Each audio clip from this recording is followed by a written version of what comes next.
Hast du schon einmal darüber nachgedacht, deine Arbeit zu kündigen? Dann bist du in guter Gesellschaft. Rund 15% aller Personen haben schon einmal darüber nachgedacht. Und das noch während ihres ersten Arbeitstages.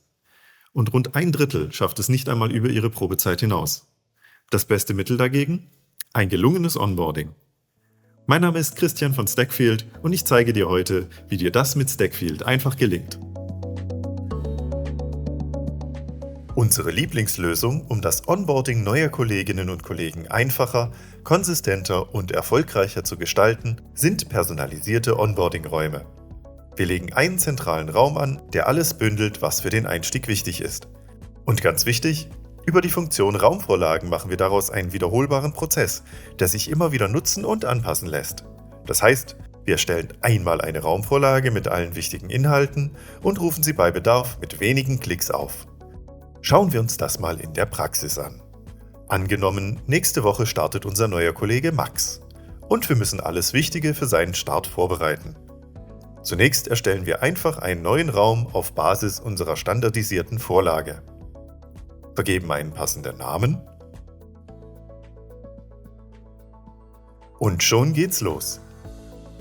Der Onboarding-Raum Max Start in der Musterfirma ist wie ein Lernpfad aufgebaut. Er begleitet neue Kollegen vom ersten Tag an, Schritt für Schritt, strukturiert und individuell anpassbar. Das Herzstück des Raums ist das Aufgabenmodul. Es ist sinnvoll, hier alle wichtigen To-Dos, die zum Einstieg anstehen, in einzelnen Aufgabenkarten zu platzieren, als eine Art Willkommenscheckliste, in der alle Aufgaben aufeinander aufbauen. Zum Start in unser Musterunternehmen soll Max zum Beispiel Technik und Tools einrichten, Vorstellungen im Team vorbereiten, erste Feedback-Termine wahrnehmen, Stackfield Grundlagen lernen und den Einstieg ins Mitarbeiterhandbuch. Für jeden dieser Blöcke haben wir eine Aufgabenkarte samt Unteraufgaben, Fälligkeit, Dateien und so weiter angelegt. Sehen wir uns eine Aufgabe genauer an. In Technik und Tools einführen, führen wir Max über Unteraufgaben Schritt für Schritt durch alles Wichtige. Vom E-Mail-Login bis zum Checken seiner Ausrüstung. Die Aufgabe enthält eine Beschreibung, gegebenenfalls Links zu vertiefenden Informationen oder Dateien. So bleibt nichts offen. Das ist auch das Besondere.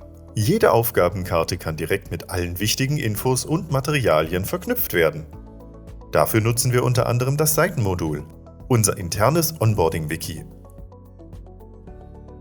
In der Aufgabe zur Tool-Einrichtung können wir zum Beispiel unseren Technikleitfaden als Seite verlinken.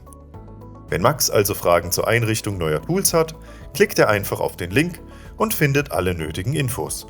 Das liefert ihm Orientierung und entlastet zum Beispiel die IT-Abteilung. Welche Inhalte ihr in Seiten ablegt, bleibt euch überlassen. Denkbar sind auch Kontaktlisten, FAQs oder Wissenssammlungen. Zum gelungenen Onboarding gehört auch, dass Max merkt, wir freuen uns, dass du da bist. Dafür haben wir eine eigene Aufgabe angelegt. Darin kann zum Beispiel eine Willkommenspräsentation verlinkt sein, in der sich das Unternehmen und die Teams kurz vorstellen. Oder ein Link zu einer Videobotschaft der Remote-Kollegen. Das PDF lässt sich zum Beispiel im Welcome Call gemeinsam durchgehen oder später noch einmal nachlesen. Werdet kreativ und nutzt Dateien, um neuen Kollegen den Einstieg zu erleichtern. Der Einstieg findet aber nicht nur im Aufgabentool statt.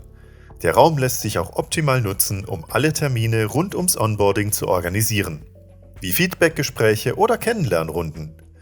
Im Kalender sind diese gebündelt und können bei Bedarf direkt mit Aufgaben verlinkt werden. Nehmen wir den Welcome Call. Den solltest du direkt für den ersten Tag terminieren, mit Link, Agenda und Ansprechpartner. So kann der Start persönlich und verbindlich beginnen, egal ob remote oder in Präsenz. Wichtiger Hinweis: Bei Terminen bietet es sich an, diese Nacherstellung des Raumes einzustellen, da sie logischerweise nicht bei jedem neuen Kollegen gleich sind.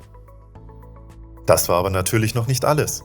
Du kannst auch weitere Module nutzen, zum Beispiel Whiteboards, um Feedback-Prozesse interaktiv zu gestalten. Mit einem strukturierten Raum wird Onboarding planbar, persönlich und effizient. Und durch die Wiederverwendbarkeit als Raumvorlage schaffen wir einen Standard mit Raum für Individualität. Habt ihr noch Ideen, wie man Stackfield beim Onboarding erfolgreich einsetzen kann? Schreibt es gerne in die Kommentare. Wenn du mehr erfahren willst, findest du weitere Videos und Tipps auf unserem YouTube-Kanal oder im Learning Center. Oder du fragst direkt bei uns im Team nach. Vielen Dank fürs Zusehen und viel Spaß mit Stackfield!